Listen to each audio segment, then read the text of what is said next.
Evangelho de João, capítulo de número 1.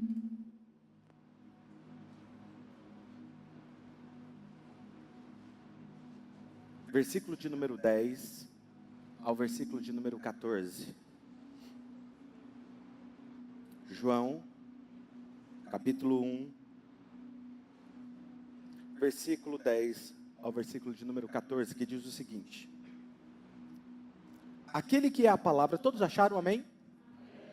Quem não achou, está ali entre Gênesis e Apocalipse, tá? Facinho de achar, brincadeira, gente. Aquele que é a palavra tornou-se carne e viveu entre nós. Vimos a sua glória, a glória como do unigênito do Pai. Perdão, pulei o versículo, gente. Versículo 10. Aquele que é a palavra estava no mundo e o mundo foi feito por intermédio dele. Mas o mundo não o reconheceu. Veio para o que era seu, mas os seus não o reconheceram. Contudo, ao que receberam, aos que creram em seu nome, diga comigo, creram em seu nome, deu-lhes o direito de se tornarem filhos de Deus, os quais não nasceram da carne ou da descendência natural, nem pela vontade da carne, nem pela vontade de algum homem, mas nasceram de Deus. Aquele que é a palavra tornou-se carne e viveu entre nós. Vimos a sua glória, a glória é como do unigênito vindo do Pai, cheio de graça e de verdade. Nas próximas semanas, nós vamos dar uma pausa na nossa série de mensagens de palavras, vida ou morte, por dois motivos. Primeiro, porque hoje é a nossa primeira ceia na Oxygen. Pode aplaudir ao Senhor Jesus, é uma grande conquista. E a minha intenção é pregar uma palavra para que você entenda justamente aquilo que nós acreditamos como igreja. E segundo, porque o mês de outubro também é considerado os 500 anos da Reforma Protestante. Por que somos protestantes? Por que não somos católicos? Em que cremos? E eu farei uma série de mensagens sobre sola escrituras, sola fé e assim por diante. Eu quero que você entenda melhor por que nós somos o que somos. Mas hoje, como é a nossa ceia, eu quero compartilhar especificamente sobre a irresistível graça de Deus. Você está pronto? Olha para a pessoa que está do seu lado e fala assim: se você chorar, eu não vou ligar. Fala assim: eu não vou ligar porque eu também vou chorar. Seja muito bem-vindo. Amo vocês. Então, eu preciso que você entenda, eu quero conversar com vocês para que você entenda que o nosso objetivo é que você tenha um encontro com a irresistível graça de Deus. Talvez você esteja se falando, mas por que esse pastor maluco, dessa vez agora, ele se molhou para pregar? Eu espero que até o final da mensagem você entenda a lição que eu quero te dar nessa noite. Veja aqui no texto que nós lemos em João capítulo 1, versículo 14, diz o seguinte: e o verbo se fez carne e viveu entre nós, cheio de graça e de verdade, e vimos a sua glória, a glória como do unigênito do Pai. O que é graça? Muitas pessoas sabem me responder o que é graça. O que é graça? Está vendo? Todo mundo responde isso, e é muito interessante, eu acredito nisso. Mas eu tenho um exemplo mais claro para você, para que você entenda exatamente o que eu estou querendo dizer. Alguém aqui já assistiu o desenho do Denis o Pimentinha? Uau! Denis o Pimentinha, é interessante, nesse desenho, Denis e o seu amigo Joey, eles estão saindo da casa da senhora Wilson. Não sei se você lembra da senhora Wilson, a vizinha que morava do lado. E eles saem da casa dela com as mãos cheias de biscoito. E Joey vira para o Denis e diz: Denis, por que será que a senhora Wilson fez tantos biscoitos e nos dá tantos biscoitos? Será que é porque somos legais? E Denis fala assim: não, Joey, eu acredito que a senhora Wilson não dê os biscoitos para nós porque nós somos legais. É por causa do coração dela, ela tem um coração muito bom, e por isso que ela nos dá os biscoitos. É algo que diz sobre o coração dela. Interessante que a graça, ela é um presente. E o presente, ele não está baseado no mérito nos merecimentos ou nos méritos do recebedor. Mas o presente está baseado na bondade do doador. E nós estamos vivendo em uma época em que realmente aquilo que é certo virou errado, e aquilo que é errado virou certo.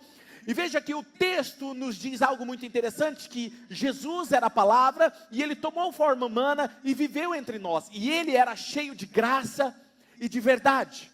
E esse Jesus, ele é Deus, e como sendo Deus, ele merece toda a nossa adoração, sim ou não? O problema é que muitas vezes, veja o que o texto diz em João capítulo 4, versículo 23 e 24. João 4, 23 e 24 diz assim: no entanto, está chegando a hora, e de fato já chegou, que os verdadeiros adoradores adorarão o Pai. Sério que está escrito isso? Eu achei que estava escrito: adorarão o Pai em espírito e em perfeição. O problema é que, quando nós olhamos para Deus e nós achamos que nós temos que adorar a Ele em espírito e em perfeição. E o que na verdade Deus está buscando não é a nossa perfeição, mas Ele está buscando em espírito e em verdade. E agora eu tenho uma palavra para você. Eu não sei como foi a sua semana, eu não sei o que você tem passado e enfrentado ao longo dos anos na sua vida. Talvez você foi julgado, condenado por algumas falhas e alguns erros seus. E a igreja, muitas vezes, de ser aquele lugar de acolhimento, de acolher e incluir as pessoas, elas acabam condenando e apontando as pessoas. Mas eu quero te dizer uma coisa: se isso te impediu de adorar a Deus em algum momento, se as suas falhas, as suas imperfeições impediram você de aproximar de Jesus, eu tenho uma palavra de Deus para você: nunca permita que as suas limitações afoguem ou apaguem a sua adoração. Não permita que o seu processo impeça você de ser um adorador, porque a sua adoração não tem nada a ver com o adorador, mas tem tudo a ver com aquele que é adorado. Na verdade, nós acreditamos em uma mentira, em que quando nós somos imperfeitos, nós devemos nos afastar de Deus. E é sobre isso que eu quero conversar com vocês. As nossas falhas e os nossos temores não deveriam nos afastar de Deus. Muito pelo contrário, deveria nos aproximar de Jesus, nos aproximar da irresistível graça dEle. E às vezes as nossas imperfeições, os nossos defeitos, os nossos pecados, nos fazem nos sentir indignos de estarmos adorando a Deus. Veja, por exemplo, quando Deus criou Adão e Eva, quando ele pecou, veja que Deus não chega até ele e fala assim: você é motivo de vergonha, Adão. Você, que decepção, Adão. Não. Ele vira para Adão e fala assim: Adão, quem falou que você estava nu? Adão, onde você estava? Por que você se escondeu de mim? Isso é o que Deus faz. O problema é que nós aprendemos pela religião que Deus está louco para pegar eu e você quando nós erramos, para massacrar e nos destruir. E isso não é graça. A graça é um presente que nos fala sobre o coração do doador. Agora, quando eu e você buscamos olhar para a graça e tentar entender o coração de quem está recebendo, nós vamos nos tornar alguém que condena, que julga e que humilha. Mas quando eu entendo que a graça não é sobre quem está recebendo, é sobre quem está dando, meus olhos se voltam para Ele. Tem uma passagem que muito me deixa empolgado sobre a graça. E agora o negócio começa a pegar. Mateus capítulo 14, versículo 25 ao 30. Se você puder me acompanhar. Mateus 14, versículo 25 ao 30. Alta madrugada, Jesus dirigiu-se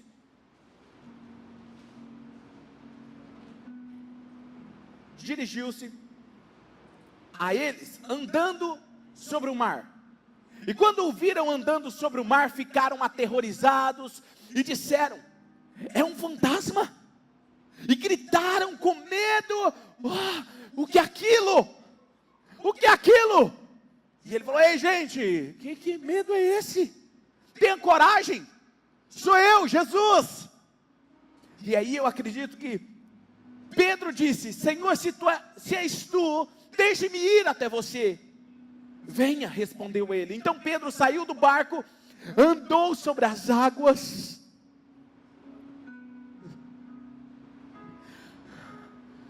Imagina o coração acelerado. Uau! Ele começa a viver algo incrível com Jesus. Interessante quando nós olhamos para isso, e eu fico imaginando, quando Jesus diz: ei gente, sou eu.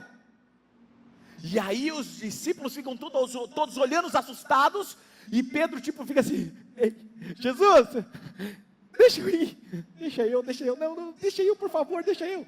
Ele sempre estava com a língua dos dentes, né? E aí ele: por favor, deixa eu, Jesus, deixa eu. Aí Jesus: tá bom, Pedro, vem, tá tudo bem, vem cá, Pedro, tá tudo bem, vem cá. Ele: segura aí, tira minha jaqueta, tô. Jesus! E Jesus: calma, Pedro, tá tudo bem, calma, deu o passo, vai. Oh, Jesus!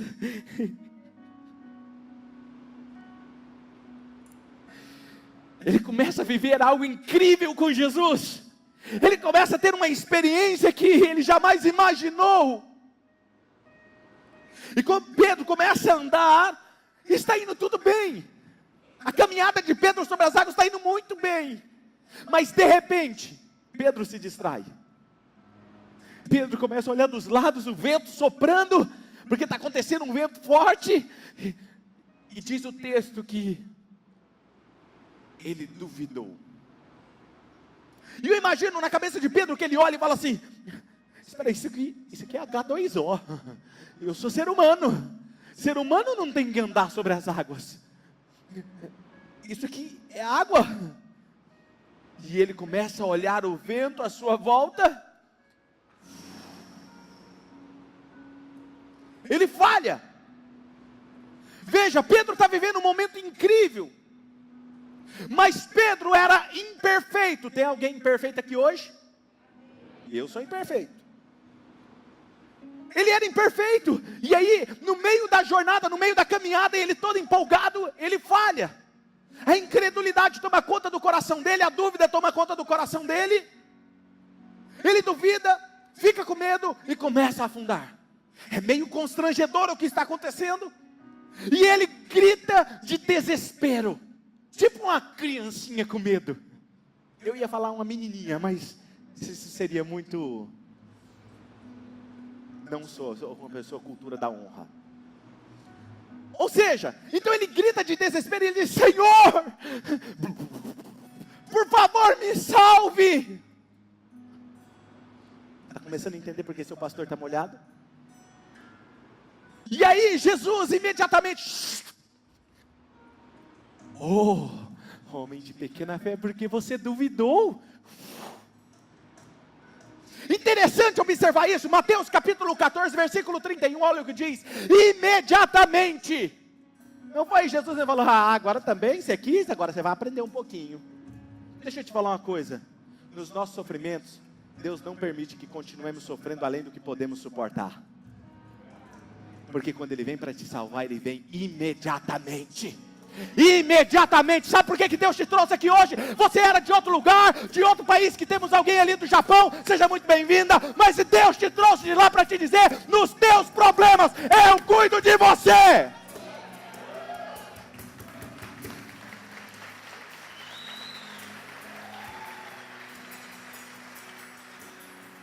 E aqui é onde a graça começa, a graça irresistível começa a me deixar entusiasmado. Porque o texto diz que eles voltam para o barco. E quando eles voltam para o barco, o vento cessou. Pô, o senhor não poderia ter cessado o vento enquanto eu estava caminhando sobre as águas? Por que agora que nós entramos no barco o senhor cessou? E isso é realmente incrível, simplesmente demais, muito bom. Essa informação mostra que Deus está no controle das nossas vidas. Ele não deixa passar nada. Eles voltam para o barco, e olha o que diz em Mateus 14:32. 14:32. Quando eles entraram no barco, o vento acabou. E aí, eu comecei a imaginar. Agora olha para mim. Eu lembro a dica que eu dei para vocês quando vocês forem ler a Bíblia, imagina o texto, né? Eu comecei a imaginar como seria o versículo 33.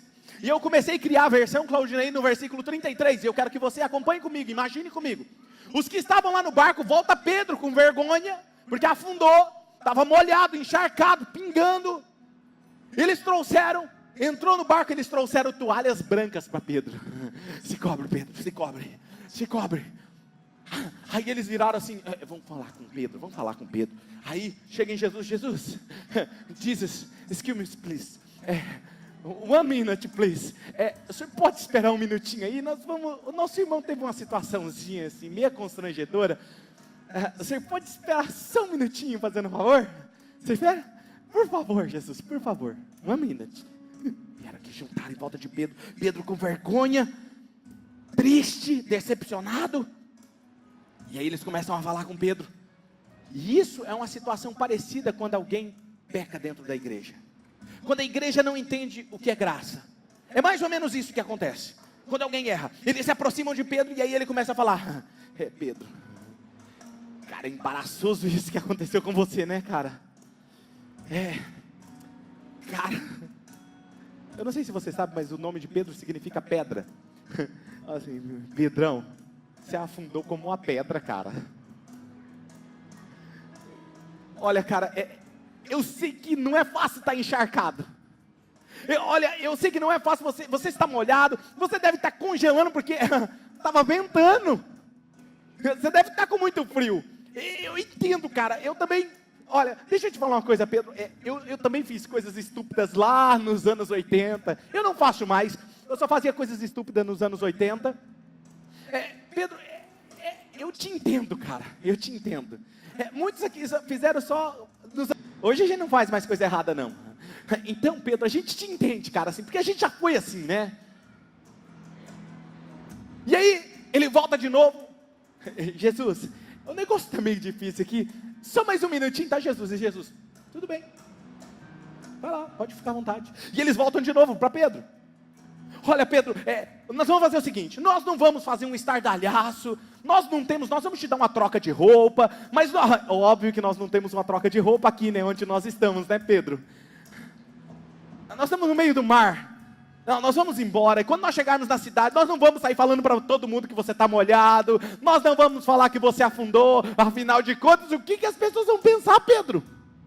Pedro, vamos fazer o seguinte, você fica quietinho aí, espera, você está molhado, então, por enquanto, Pedro, nós vamos cuidar de você, mas você fica sentadinho aqui no barco. Mas não é isso que acontece no texto. Isso é o que muitas igrejas fariam. Olha o que acontece no texto. Versículo 33. Então, os que estavam no barco, o que eles fizeram?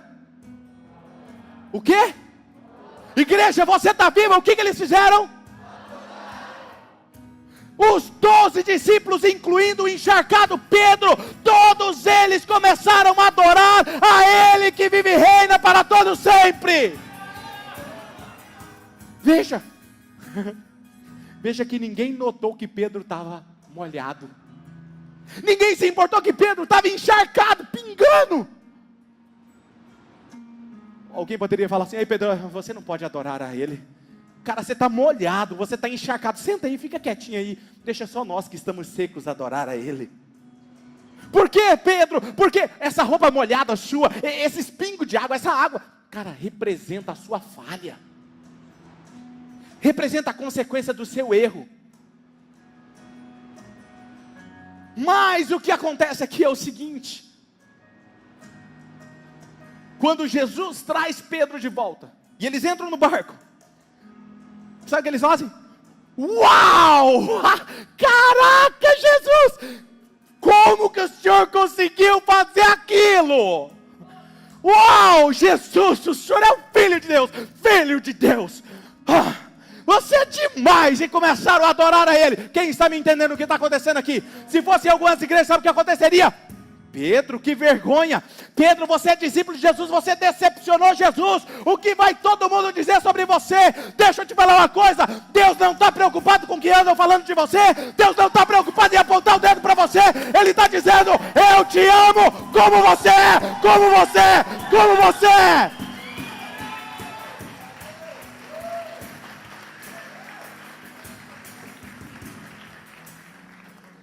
Mas aí interessante, eles estão molhados, Pedro está molhado, e o barco continua indo para o porto, e o barco chega no porto, e aí, é hora de Jesus ministrar, porque tem uma multidão esperando Jesus, uma multidão de doentes, diz o texto, doentes que queriam tocar no manto de Jesus. Agora imagina a cena, Pedro está lá, triste, e aí, deixa eu te fazer uma pergunta, será que alguém conseguiu secar Pedro? Será que deu tempo de alguém levar algum secador para ele? Fazer chapinha no cabelo, apesar que eu imagino que ele era meio calvo, como eu. Mas será que alguém chegou lá com toalhas brancas assim, cobriu ele? Não, Pedro, vamos enxugar aqui. Não, ele estava molhado, gelado, o vento batendo no barco, ele estava molhado, pingando. E aí Jesus olha e fala assim: Pedro, você está adorando molhado. Pedro, vamos ministrar juntos? Não, eu não posso. Pedro, vem. Não, eu estou molhado. Jesus, eu não posso. Isso aqui representa a minha falha, isso aqui representa o meu pecado. Jesus, Pedro, vem, confia em mim, Pedro.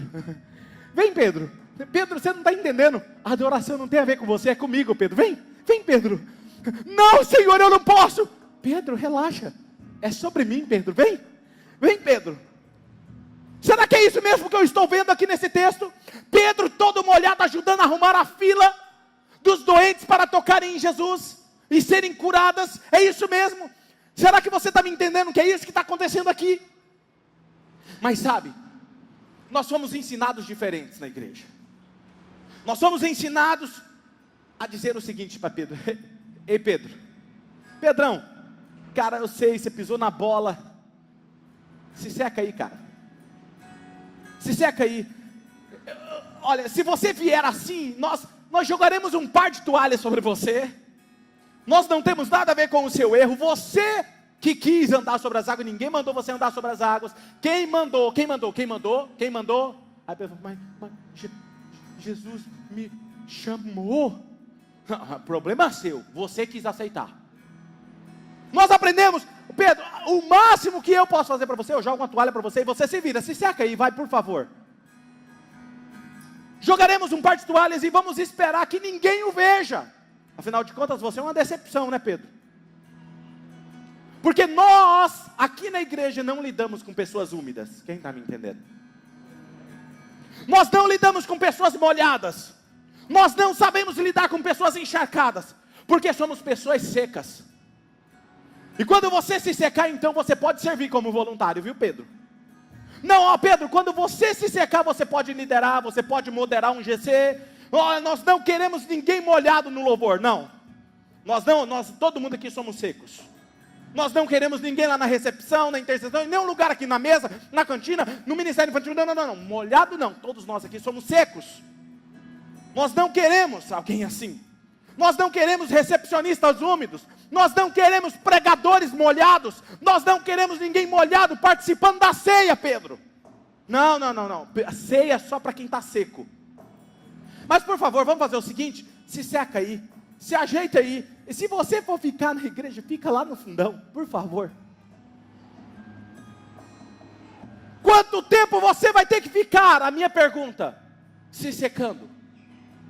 O problema é que colocamos essas pessoas para se secar lá no fundo, ou em uma cadeira, mas não tem ninguém do lado para ajudar a secar a roupa molhada. O problema é que o que mais encontramos é pessoas para apontar o dedo, julgar e condenar, e poucas pessoas para abraçar. A igreja, que deveria ser um lugar seguro de acolhimento, se torna um lugar de julgamento, de culpa e condenação. Eu não sei, eu te pergunto, quanto tempo você ia ficar triste esperando você se secar? E o problema é que você fica sozinho e de repente você se afunda de novo. E você levanta de novo e tenta andar de novo, se afunda de novo, levanta de novo e se afunda de novo. E como não tem ninguém perto de você, você fala assim: esse negócio não é para mim. Eu não sou perfeito. Eu não consigo. Eu não consigo. E se afasta. Quem está me entendendo? Talvez isso aconteceu com você.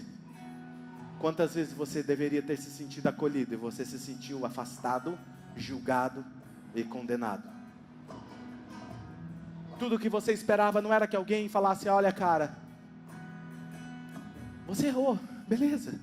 Você tropeçou, caiu, cara, mas levanta, nós estamos na mesma jornada. Tudo que você esperou foi isso. Levanta, vamos, juntos de novo. Estamos na mesma jornada, estamos no mesmo processo. Precisamos crer no Evangelho, não como alguns estão pregando. Precisamos crer no Evangelho como Jesus pregou o seu Evangelho. O problema é que nós dizemos para as pessoas: ei, venha como você está, mas antes, por favor, troque a sua roupa. Troque os seus vícios. Ei, pare de fazer isso, depois você vem. Ei, se enxugue primeiro, depois você vem. Mas deixa eu te falar uma coisa, Jesus nunca disse isso. Jesus disse assim: venha como você está. Venha como você está. Eu estou molhado, venha como você está. Eu estou com vício, venha como você está. Eu sou imperfeito, venha como você está.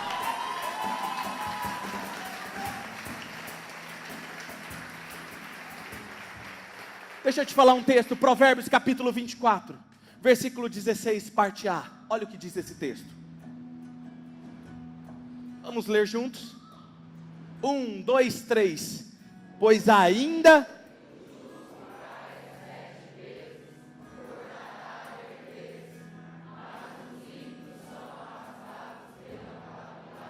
Ei, espera aí. Quem cai não é o pecador? O que o texto está dizendo, quem cai é o justo. Porque o pecador é justificado pela graça. O justo, ele vai cair. O justo não vai cair só uma vez, não vai cair duas, não vai cair três, ele vai cair 7 vezes.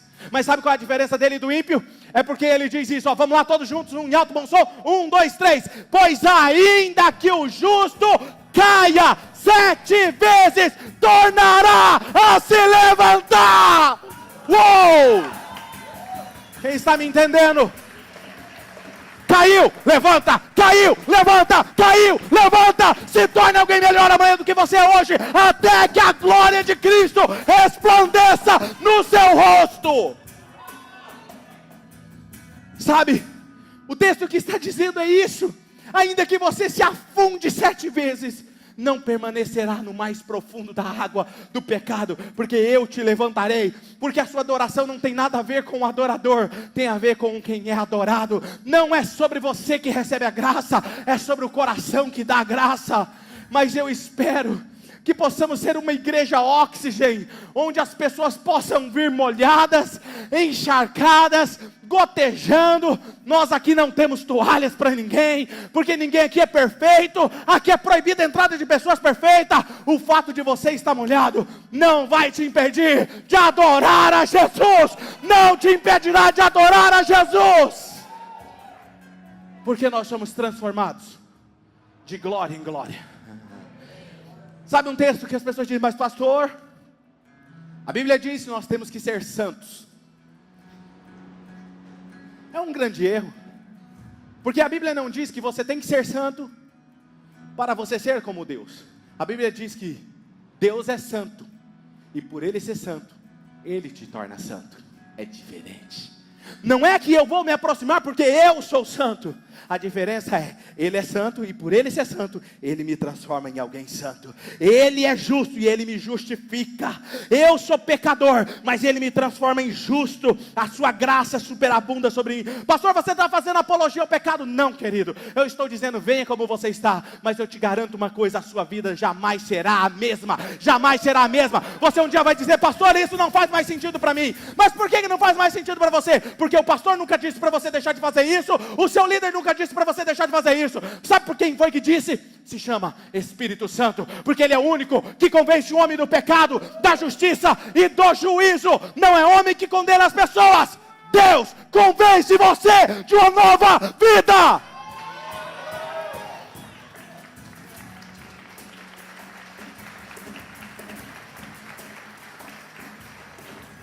Sabe?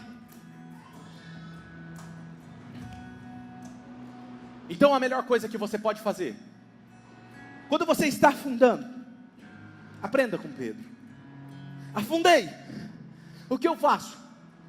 Não volte seus olhos para as suas falhas, porque tudo que o inimigo quer é te culpar e te afastar dos perto de Jesus. Volte os seus olhos para o adorado. O que eles fizeram no barco? Começaram a adorar a Jesus. E quando eles começaram a adorar Jesus, não tinha mais tempo para olhar para as falhas de Pedro. Eles não tinham mais como olhar para a roupa molhada de Pedro. Não importava se Pedro estava molhado. Eu acho que isso aconteceu. João, Felipe abraçaram Pedro, se molharam inteiro e vamos juntos adorar Jesus. Porque quando você está com os seus olhos voltados para Jesus, você não consegue enxergar as falhas do seu irmão. Alguém me perguntou, pastor, por que a igreja aqui é escura? É porque aqui o foco é Jesus. Não é você ficar vendo quem está do seu lado, quem não está, a roupa que o seu irmão está do lado. Aqui você tem privacidade de adorar a Jesus, amém? Você precisa entender que o seu foco é Jesus. Eu quero que o nosso foco esteja no seu Salvador, como um dia o meu esteve nele, quando eu estava afundando, e ele imediatamente se aproximou de mim e me resgatou. Eu estava molhado, úmido, pingando, mas ele me mudou. Romanos capítulo 8, versículo 1. Sabe por quê? O seu foco tem que estar em Jesus. Romanos 8, 1. Vamos todos juntos ler esse texto em alto e bom som? Todos concordam? Vamos lá? Vamos só aqui esse lado aqui, meu, por favor, só esse lado vai ler, tá bom? 1, 2, 3. Portanto, agora...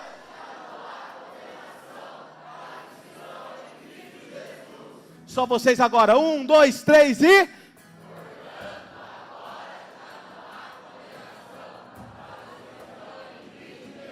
Todos juntos, 1, 2, 3, essa é uma verdade sobre você. Portanto, agora já não há condenação sobre aqueles que estão. Uau! Pode aplaudir a Jesus.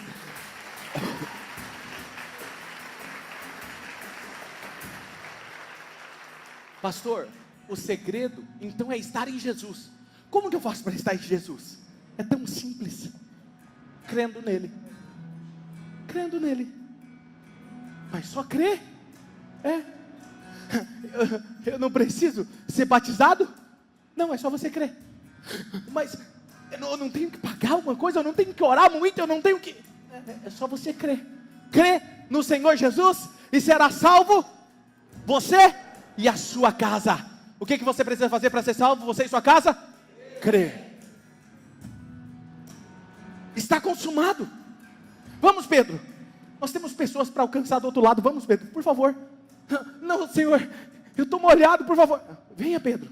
Jesus diz, pare, Pedro, você não precisa ficar aí molhado. Você só precisa confiar em minha graça. Venha comigo, Pedro. Você terá que confiar em mim. Eu te amo, Pedro, apesar do seu afundamento. Eu te amo. E não tem nada que você tenha feito ou que você ainda possa fazer que vai me fazer te amar menos, Pedro. Pedro, você não entendeu isso ainda, Pedro? Mas Senhor, o que as pessoas vão dizer sobre mim? Eu sou o teu discípulo e eu te decepcionei. Pedro, relaxa. Eu sou o adorado aqui. Jesus está dizendo para você, ei, relaxa.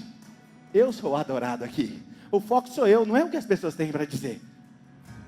Entenda, é uma maneira de viver totalmente diferente. Então a próxima vez que você afundar ou falhar, use todos os seus esforços para... A sua atenção está voltada para Ele. E Pedro diz, Senhor, Tu és maravilhoso, porque o Senhor me ama, apesar do meu pecado, apesar de eu estar molhado. É nesse lugar que você vai descobrir uma vida de santidade e um estilo de vida diferente. Aí vem uma pergunta, pastor, quem pode então participar da ceia? Quem poderia, por exemplo, dizer, pastor, quem está em pecado, o pecado da vaidade impede as pessoas de participar da ceia, pastor? Eu faria uma pergunta para as irmãs, cadê as irmãs? Amém, irmãs? Tem alguém aqui que se considera vaidosa? Olha, tem algumas que levantaram a mão, amém, irmã, corajosa. Você não vai participar da ceia, irmã. Mas vamos... O nosso conceito de pecado é muito ínfimo, quer ver? Queridos, a irmã que passa batom é pecado? É vaidade? Sim ou não? Deixa eu te falar uma coisa. Sabe o que a Bíblia diz? Tudo é vaidade. tudo é vaidade. Seu relógio é vaidade, seu carro é vaidade, sua casa, vaidade, tudo é vaidade. Então espera aí, então todos nós cometemos esse pecado. Quem vai participar da ceia? Não, pastor, eu tenho um pecado que... Aqueles que lutam contra o espelho, pastor. Aqueles que lutam contra o peso, aqueles fitness. Que faz os cultos na academia, culto ao corpo, pastor. E esses é pecado, pastor. Porque a Bíblia fala que nós devemos cultuar apenas a Jesus. Esse não vai participar. Legal. Se esses não vão participar, então que tal também aqueles que são gordinhos, que são displicentes com a saúde também? É um pecado. Não cuida da taxa de colesterol, do açúcar no sangue, que não vai numa academia, também é displicente com o seu corpo, não faz nada, e ainda comete o pecado da gula. Será que aquele que peca com o pecado da gula também não pode tomar ceia? Quem aqui nunca comeu? Cara, não consigo, não comi demais. Aquele churrasco, tá vendo? Quem aqui não cometeu o pecado da gula? Não, pastor, mas vamos falar um negócio, vamos mudar então de pecado? Esse pecado aí todo mundo comete, aí também é fácil, vamos mudar o pecado? Mentira! Mentira é pecado, pastor. Então vamos tirar os mentirosos do nosso meio, ok? Os mentirosos então não vão participar da ceia hoje. E que tal então aqueles que falam a verdade também não participar da ceia? Aqueles que falam a verdade, sim. Aqueles que falam assim, eu só falo a verdade, doa quem doer. Esse também é um ignorante, que não se importa com o outro, não se importa com o sentimento do outro. Ele fala uma verdade e mais machuca do que edifica. Há verdades que devem ser veladas, há verdades que devem ser guardadas, há verdades que devem ser ditas no momento certo. Jesus mesmo disse, olha para os seus discípulos e fala assim, eu teria muito mais coisas para dizer para vocês,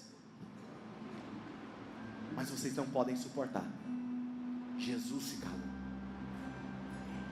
Aí outra pessoa diz assim, pastor, e aquele que magoa e tem ressentimento, eu acho que essa pessoa não deve participar da ceia. Ok, esses então não vão participar da ceia. Reprovaríamos aquele que não tem nada contra ninguém, ele é bonzinho demais, não tem nada contra ninguém, ele engole todos os sapos, ele não tem coragem de se posicionar. Deixa eu te falar uma coisa, esse também deveria ser recluído como pecador. Sabe por quê? Porque ele é tão egoísta, que ele não tem coragem de se posicionar e falar a verdade em um relacionamento. Por isso que ele não tem atrito com ninguém. Ele não tem nada contra ninguém, mas também não tem nada a favor de ninguém. Ele não se importa a não ser com ele mesmo. Pastor, mas eu tenho mais um. E que tal os gananciosos, pastor? Aqueles que amam o dinheiro, os servos de mamão, amam o dinheiro. Esse aí não deveria participar da ceia, pastor. Ok. E que tal o chupim também não participar da ceia? Aqueles que dizem que não se importam com o dinheiro, mas eles também se aproveitam do pai, da mãe, do cunhado que tem dinheiro, do sogro que tem dinheiro. É um chupim. Você teria coragem de dizer, cara, vai trabalhar para você ter dinheiro, para sustentar a sua família. Será que isso também não é pecado? Pastor, eu tenho um pecado. Então diga. Aí a pessoa diz, pastor, você fuma, né? O outro ali fuma, pastor. Esse não deveria participar, ele tem vício, ele fuma. Eu abracei ele do dia e senti o cheiro do cigarro. Ele bebe, pastor, é vício. Ok, tá bom, vamos excluir então aqueles que têm vício, para não participar da ceia. Que tal você que é viciado no celular? Você sabia que isso é um vício também? Você sabia que existe clínica de recuperação também para quem é viciado em tecnologia? Você sabia disso? Ei, e você que é viciado em refrigerante? Coca-Cola. Não vive um dia sem tomar uma Coca-Cola, viciado. Não, pastor, mas aí não dá, aí o senhor está baixando o nível demais. Não, mas é vício. Quem está me entendendo o que eu estou querendo dizer? E aquele que fala demais, será que nós diríamos para aquela pessoa, querido, você não vai poder participar da ceia, que você fala demais. Fala muito. Idolatria. Pastor, eu não tenho nenhum santuário, eu não idolatro ninguém, a não ser Jesus. E o seu time de futebol? E uns ainda dizem que o seu time é fiel. Nada contra ninguém. Você percebe que o nosso conceito de pecado ele é muito superficial? Aí o outro diz, não, eu nunca adulterei, pastor, mas é preso na lascívia. É a mesma coisa. Sabe, deixa eu te dizer uma boa nova. Sabe quem estreou o paraíso? assim que Jesus ressuscitou? Um ladrão. Não foi alguém que seguiu à risca o que os religiosos da época diziam. Foi alguém que reconheceu quem ele era e disse: Jesus, eu mereço estar aqui, mas o Senhor não. Por favor, quando o Senhor estiver lá no paraíso, lembre-se de mim. Jesus olha para ele e fala: hoje mesmo você estará comigo no paraíso. Não é sobre os seus méritos, nem sobre o que você faz, é sobre o coração do doador da graça. Quem está me entendendo? O que precisa então, pastor, para eu ser salvo? Crer em Jesus. Mateus 16, versículo 15 e 16 diz o seguinte: vão pelo mundo todo, pregam o evangelho a todas as pessoas. Quem crer e for batizado será salvo, mas quem não crer será condenado. Quem é que vai ser condenado? Quem não crer.